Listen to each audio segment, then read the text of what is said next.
Okay, this is Ryder, and he was born at 29 weeks. So he spent 2 months in the NICU, and when he was 2 or 3 days old, he started being able to have milk through his feeding tube, and my milk hadn't come in yet. So at the hospital, they said it was an option for him to have donor milk. A baby that's that young, they really stressed how much better the donor milk even would be.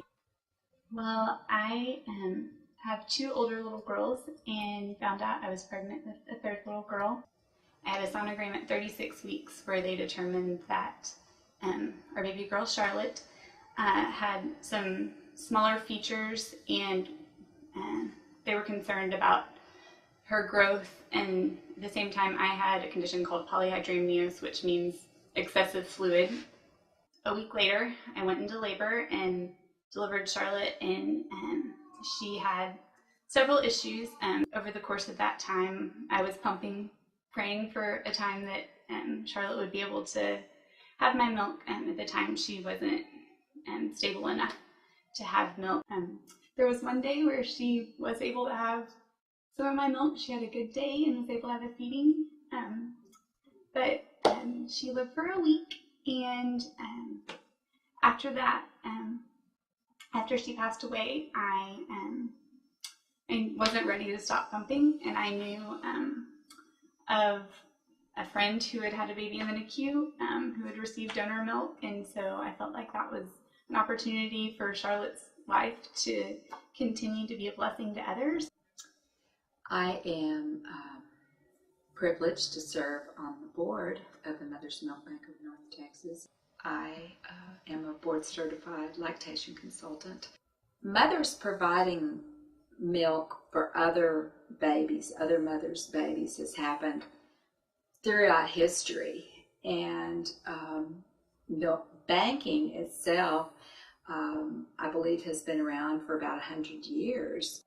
There are only a few milk banks throughout the country, and Texas is fortunate to have 2 milk banks to serve the population here, as well as the surrounding states. There's one in Fort Worth, and there's also a milk bank in Austin. Milk banks all over the country adhere to standards so that a mother who's receiving milk bank milk in one part of the country can be assured that her baby's milk, the milk her baby is receiving, is processed through the same high standards that we do here in Fort Worth, or they do in Austin, or anywhere else. Well, honestly, at first I didn't know what to think about it. It was kind of weird sounding, but the more I thought about it, and especially once he started getting it, and he was doing so well. I mean, from the very first day that he got donor milk, he did really well with it. He gained weight almost every day that he was in the hospital.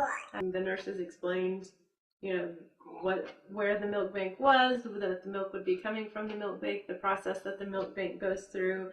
So it was just as simple as signing the paper and saying, yes, that's what I want him to have. And just got in contact with the people at the milk bank, and they did a little phone interview, just really simple, and then sent me several forms and questionnaires that I needed to get filled out. As far as bringing it to the milk bank, they were super helpful. I just called and told them I was on my way, and they met me outside with a cart. They were very easy to work with and made the process as seamless as possible. Mothers aren't charged for the milk itself. There is a processing fee involved. As a nonprofit organization, we rely on the generosity of donors. And there are always families who can't afford the processing fees for the milk, and we never want to have to turn anyone away, and I don't believe we've ever had to say no because you can't pay, you can't have the milk. We have a very small, very efficient staff that runs the office and the processing of the milk, and there are also volunteers that help. So that's another way that someone who maybe isn't donating milk or isn't able to afford to donate financially volunteers are welcome to help with the process. And all they would need to do is contact our milk bank. The milk that I was able to donate feels like almost like we did an organ donation of some sort, even though, you know, it wasn't her organs, but it was something that was intended for her, that God took her home. And so I was able to continue to pump milk and to provide that for the milk bank and to give that life-giving milk to other babies. And so it's a joy to be able to say that I have donated milk. He likes to talk. He likes to drool. He's working on getting some teeth. He started eating solid foods and loves those too. And he's saying that he enjoyed it. Yes, did it you?